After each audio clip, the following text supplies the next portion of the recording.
Après, toujours le même modèle, ou presque, je ne complique pas trop la vie, hein, mais il y a juste un petit peu des choses qui changent. Si on regarde les prix des logements de propriété, d'une part, on n'aura plus des locataires et des bailleurs, on aura des acheteurs et des vendeurs, mais ils ont aussi leur consentement payé d'un côté, leurs exigences de prix de l'autre côté, qui dépendent des coûts, qui dépendent des logements disponibles pour ce qui est des vendeurs. Du côté des acheteurs, il y a toujours la démographie, il y a toujours la capacité économique, et en plus, maintenant, les conditions de financement, quand elles s'améliorent, c'est-à-dire, en l'occurrence, quand les taux d'intérêt baissent, donc c'est là qu'on aurait une boîte verte, à ce moment-là, le consentement payé des acheteurs augmente, ce qui permet de faire monter les prix. Et puis, il y a un facteur additionnel, au niveau des conditions de financement, ce n'est pas que les taux d'intérêt, évidemment, c'est aussi la disponibilité de crédit, les conditions d'octroi de crédit.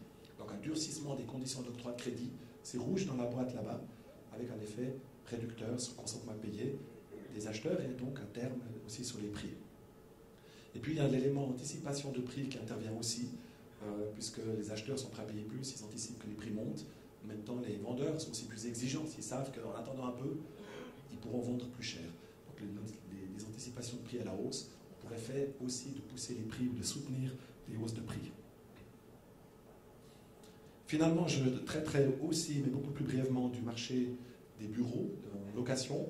On peut utiliser un modèle similaire. Ce qui va changer, c'est que ce qui compte du côté de l'offre, ça ne va pas être le nombre de logements, mais le nombre de bureaux qui sont mis sur le marché ou qui sont cette fois vraiment déjà disponibles sur le marché. Plus il y a de bureaux sur le marché cherchant des locataires, et bien sûr, plus bas seront les loyers. Et puis la démographie, j'ai mis entre guillemets, parce que c'est plus la population, c'est plutôt le nombre de personnes qui ont besoin d'une place de travail dans un bureau. Donc c'est l'emploi dans l'administration, au sens large. Voilà.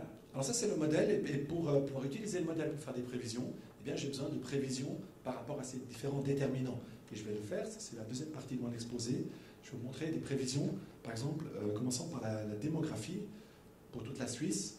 Vous avez ici l'évolution du nombre d'habitants en Suisse, ce qu'on appelle la population résidente permanente, depuis 1948 jusqu'à 2011. Et vous voyez que c'est quelque chose de très très régulier. C'est essentiellement une ligne droite. C'est un peu comme si chaque année on ajoutait à peu près 47, 48 000 habitants. Alors, on s'écarte, la réalité s'écarte évidemment de cette ligne droite. On a eu des périodes de croissance très fortes, dans les années 60 par exemple, et on a eu des périodes de croissance plus faibles, par exemple à la fin des années 80, et on est aujourd'hui plutôt légèrement au-dessus de la ligne. Donc ça plaiderait pour un retour, pour un ralentissement. Vous savez bien que ces dernières années, on a eu des croissances très fortes. On les voit ici quand on regarde les taux de variation, pas les taux de variation, les additions de population chaque année. Avec le vert, la petite ligne en vert qu'on ne voit presque pas, c'est ce qu'on appelle le mouvement naturel, c'est les naissances moins les décès. C'est quelque chose qui est relativement stable et finalement pas si important pour la démographie suisse. Le plus important, c'est les migrations. Et les migrations en rouge, et la somme des deux, ça donne le bleu. Et on a eu évidemment, avec la libre circulation, on s'est largement écarté de cette croissance normale de 47 000 dans les années 2008-2009 et aussi 2011. Les chiffres ne sont pas définitifs pour 2011, mais probablement qu'ils seront proches de 100 000 personnes de plus.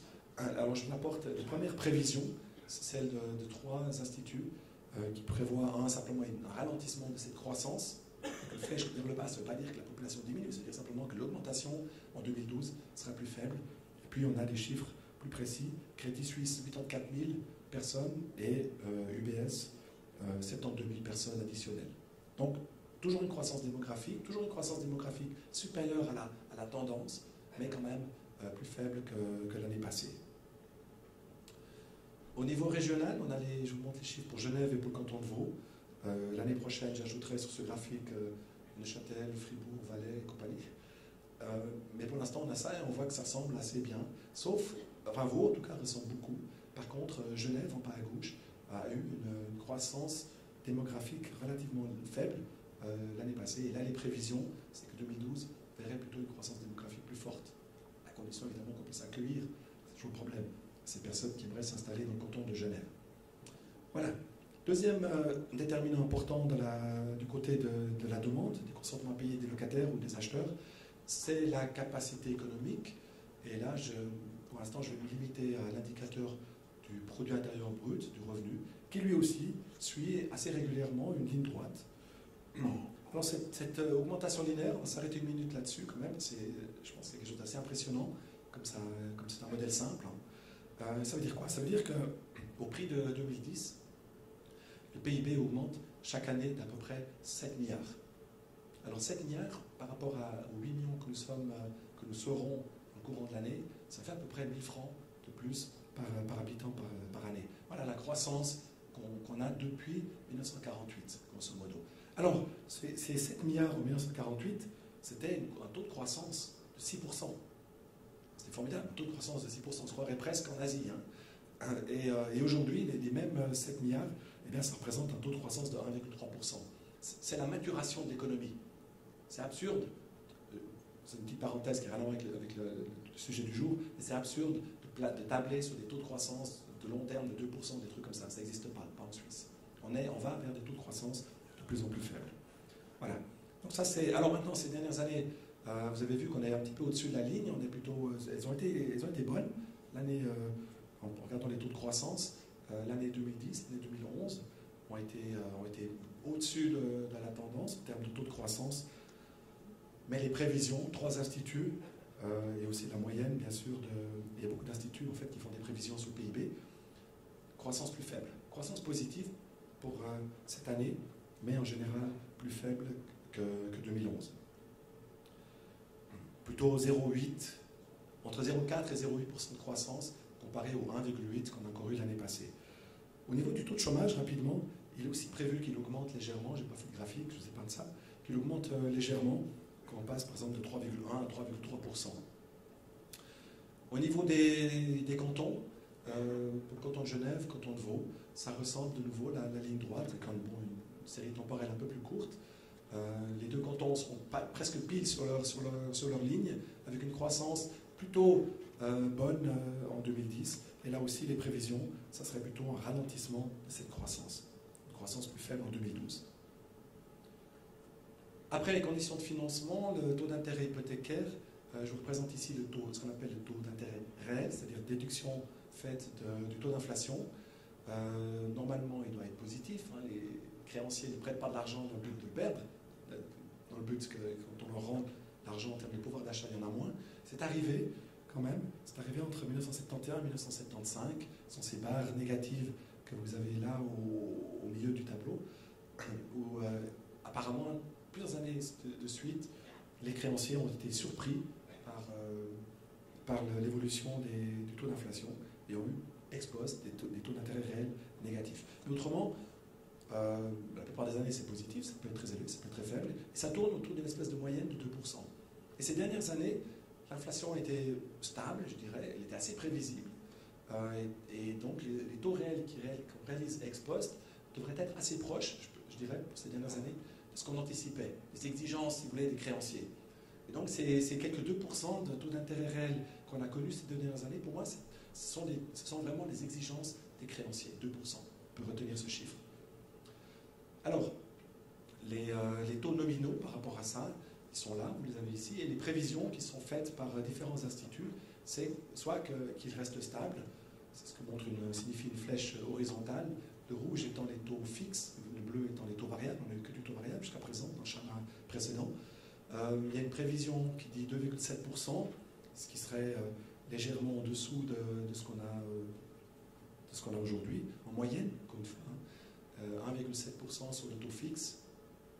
Donc on a, à mon avis, on peut encore, si l'inflation, tout dépend de l'inflation évidemment, mais comme les prévisions d'inflation sont plutôt une inflation légèrement négative ou très faible, proche de zéro, mais peut-être même négative, comme elle a été réellement l'année passée, hein, si on sort les loyers, eh bien les taux d'intérêt hypothécaires pourraient même encore un petit peu baisser.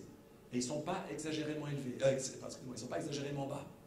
C'est important par rapport, je sais pas, vous avez entendu l'exposé du professeur Dantine, vice-président de la BNS, je crois, qui disait que les taux bas comme ça ne va pas durer. Il a probablement raison, mais ce n'est pas que les taux ne sont pas bas en soi. Simplement, c'est le taux d'inflation qui est extrêmement bas. Et si le taux d'inflation reste aussi bas, il n'y a pas de raison que les taux d'intérêt hypothécaires, en tout cas, remontent, en tout cas à moyen court et moyen terme. Voilà. Alors ça, c'est mon analyse. Comment le voient les professionnels du marché? Je profite de vous parler d'une enquête que nous avons faite en vue de cette journée. auprès de professionnels. Je pense que plusieurs d'entre vous ont dû être invités, et j'espère que nombreux d'entre vous avaient participé. Je vous remercie de l'avoir fait. Finalement, il y a 141 répondants. On leur a posé la question: comment jugez-vous les conditions de financement pour l'achat de biens immobiliers? Donc là, ce n'est pas les taux, c'est la facilité d'obtenir un crédit hypothécaire. L'interprétation de ces schémas, c'est qu'ils pouvaient répondre très restrictive, normale ou très généreuse. C'était les trois réponses possibles. Et ce qui est représenté, c'est le pourcentage des gens qui ont dit très généreuse, moins le pourcentage de ceux qui ont dit très restrictive. Donc ici, par exemple, pour les bureaux, on est à moins, combien ça fait, moins 54, non, pardon, moins 40, excusez-moi, pour le bleu. Prenez le bleu, les bureaux, et pour les immeubles de bureaux, les conditions de financement, on a un chiffre de moins 40%. Eh c'est le résultat de 43% des participants qui ont trouvé qu'elles étaient très restrictives, 54% qui ont dit que c'était correct, et puis seulement 3% qui ont trouvé généreux. Donc 43% très restrictives, moins 4% très généreux, ça fait ces 40% qui trouvent à dominante très restrictive. Dans le domaine de maisons individuelles et appartements PPE, l'appréciation, c'est qu'elles sont encore... c'est proche de normal, je veux dire, il n'y a pas d'appréciation particulière. Mais en revanche, pour les 6 prochains mois, là, les professionnels prévoient un durcissement. On a vraiment un déplacement vers un sentiment d'exigence, de conditions très restrictives. Un durcissement des conditions d'octroi. Voilà. Encore un élément à considérer dans mon petit modèle, c'est le côté logement disponible, bureau disponible.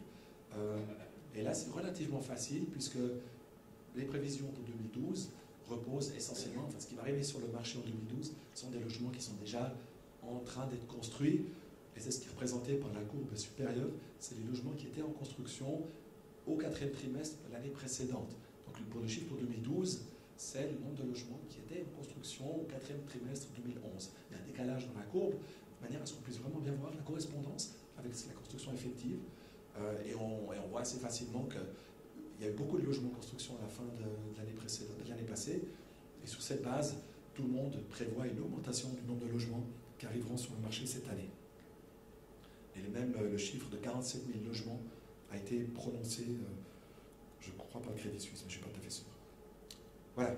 Alors pour Genève, similaire, beaucoup plus agité, le nombre de logements construits. Forcément, dès qu'on a un périmètre plus restreint, des grosses opérations peuvent faire des dents de scie. Mais de nouveau, beaucoup de logements en construction à la fin de l'année passée, et donc prévision plutôt d'avoir plus de logements qui arrivent sur le marché en 2012 qu'en 2011.